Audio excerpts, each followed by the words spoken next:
د لر او بر پښتنو لپاره ښه خبر او زیری منظور پښتین له زندان آزاد شو. ګرانو لیدونکو السلام علیکم. د پښتون ژغورنې غورځنګ مشر منظور پښتین د ډیرې اسماعیل خان سیمې له زندان څخه آزاد کړل شو. محکمې وروسته له ډیرو څېړنو او وخت په ټولو مقدمو کې د پښتون ژغورنې غورځنګ د مشر منظور پښتین ضمانتونه ومنل او هغه یې نن آزاد کړ. د پښتون ژغورنې غورځنګ ډیر شمېر مرستیالان او ولس په ډیرې اسماعیل خان سیمه کې د منظور پښتین هرکلي ته ورغلي وو او د هغه په راخوشي کېدو یې خوښي ښکاره کړه. د منظور پښتین په راخوشي کېدلو سره محسن دا وړ هم پر یوه پوسټ کې ټولو پښتنو ته مبارکي ویلې ده او دا یې لوی ګام بللی دی چې د مبارزو وروسته آزاد شو.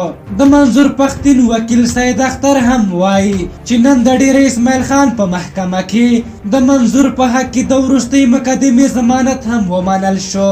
سید اختر وایي چې ریاست نورې مقدمې په منظور پښتین ثابت نه کړي چې له همدې له امله یې نن آزاد کړ. د منظور پښتین په راخوشي کېدا سره په لر او بر کې ګڼو پښتنو خوښي ښودلې ده او د هغه خلاصون یې د پښتون ژغورنې غورځنګ لپاره ستر بری یاد کړ. په ټولنیزو رسنیو په خپره شوي ویډیوګانو کې هم ښکاري چې د منظور پښتین هرکلي ته ګڼه ګوڼه جوړه شوې او په سلګونه خلک ترې راټول دي. منظور پښتین له نن 28 ورځې وړاندې په پېښور کې د پاکستاني پوځ له لوري په دې تور ونیول شو چې ګواکې د ریاست آیین او پوځ خلاف څرګندونې کړې دي. خو د پښتون ژغورنې غورځنګ مشران بیا د ریاست دا تورونه ردوي او وایي چې منظور پښتین د پښتون قام لپاره ستره مبارزه پیل کړې وه ځکه ونیول شو.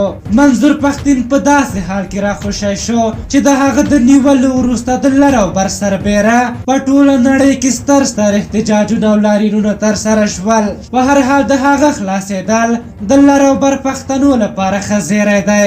په هر حال تاسو ټولو دوستانو ته د هغه را خلاصېدل مبارک وي. تاسو د دغې موضوع په حق لاست نظر لرئ خپل نظرونه راته په کومنټ کې ولیکئ. که زموږ ویډیو مو خوښه شوې وي ضروري لایک کړئ. تر بلې ویډیو مو په لویو بخښونکي خدای سپارم. د الله په امان.